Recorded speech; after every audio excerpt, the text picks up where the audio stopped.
सीधे सीधे जाकर मिलें तो भगवान डायरेक्ट आपको नहीं मिल सकते हैं, ये अकाट्य सत्य है।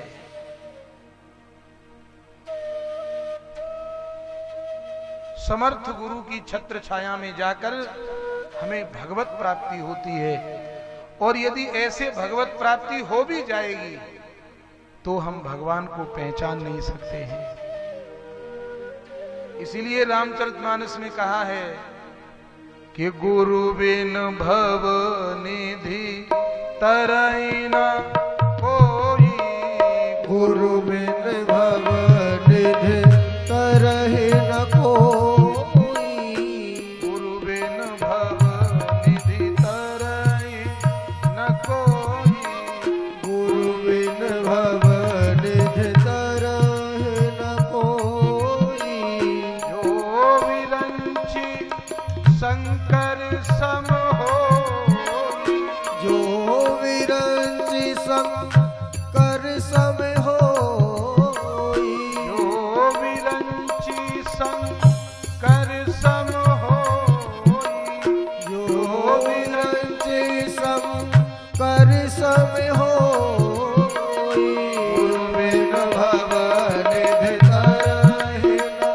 कोई, गुरु बिन भव निधि तरहि न कोई, गुरु बिन भव निधि, गुरु बिन भव निधि, गुरु बिन भव निधि न को।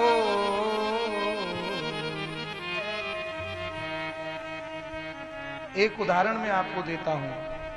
किसी मेले में एक मां अपने छोटे बच्चे को लेकर मेला देखने के लिए गई।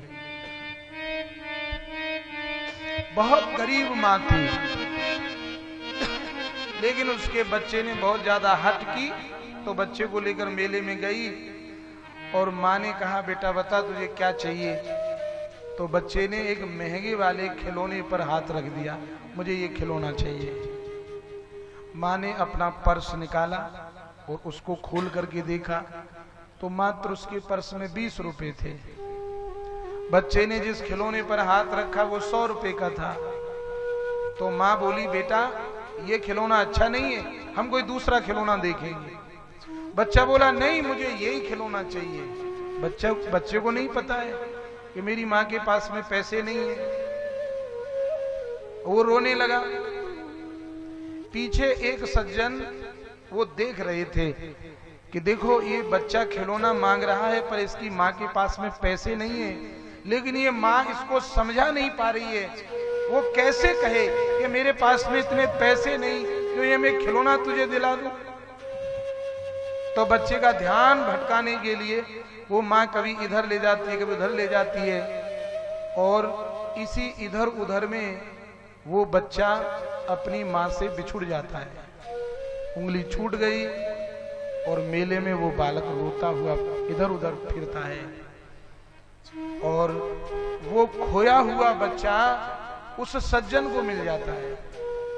सज्जन ने उस बालक को गोदी में उठाया और उसी दुकान के पास में लेकर आया और कहा, बेटा ये खिलौना चाहिए था ना तुझे, चल मैं तुझे दिलाता हूं। और वो खिलौना खरीद कर उस सज्जन ने उस बालक के हाथ में दिया, और बालक रोते रोते बोला, श्रीमान आप यदि मुझे देना ही चाहते हैं तो मेरी खोई हुई मां मुझे ढूंढ करके दे दो, ये खिलौना अब मेरे किसी काम का नहीं है। क्यों? ये खिलौना मेरे हाथ में तभी अच्छा लगेगा जब मैं अपनी मां की गोदी में बैठकर, और तब ये मेरे हाथ में खिलौना होगा तो ये खिलौना मुझे अच्छा लगेगा। मेरी मां ही नहीं है तो ये खिलौना मेरे लिए अब बेकार है। भाव विवेक कि भगवान की सन्निधि भी साधक को तभी अच्छी लगेगी जब वह साधक किसी समर्थ गुरु की गोदी में बैठा होता है, तब जाकर के भगवान की सन्निधि उसे अच्छी लगती है।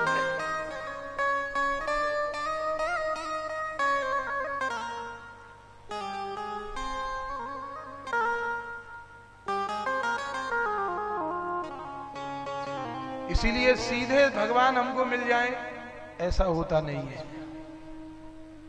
और मिल भी जाएं तो क्या हम उसे देख पाएंगे, क्या उसे समझ पाएंगे? हनुमान चालीसा में तुलसीदास जी ने 2 बार गुरु जी की वंदना की है, 1 बार नहीं 2 बार। सबसे पहले वंदना की श्री गुरु चरण सरोज रज, ये वंदना अपने गुरु जी के लिए की। तुलसीदास जी के गुरु जी श्री नरहरयानंद जी, उनके लिए वंदना की। और दूसरी वंदना फिर तुलसीदास जी ने की। तो किसी ने पूछा कि आपने 1 बार गुरु जी की वंदना कर दी, लेकिन ये 2 बार गुरु जी की वंदना क्यों कर रहे हो?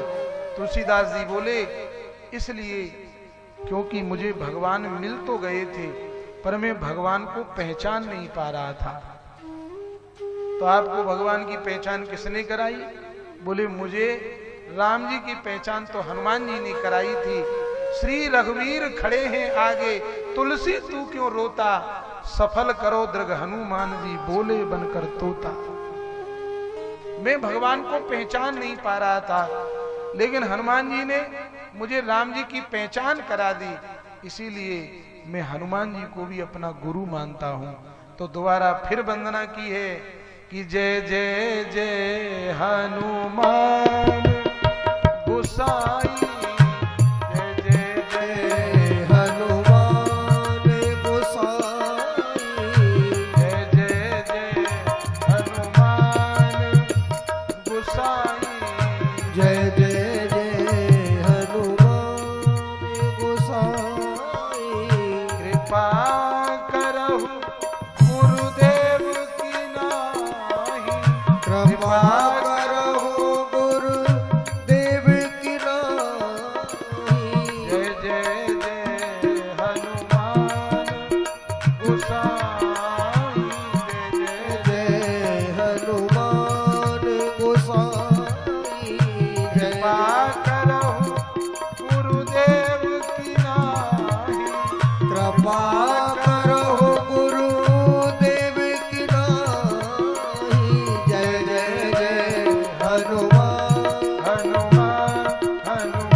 इसलिए हमारे यहाँ गुरु की बहुत महिमा है।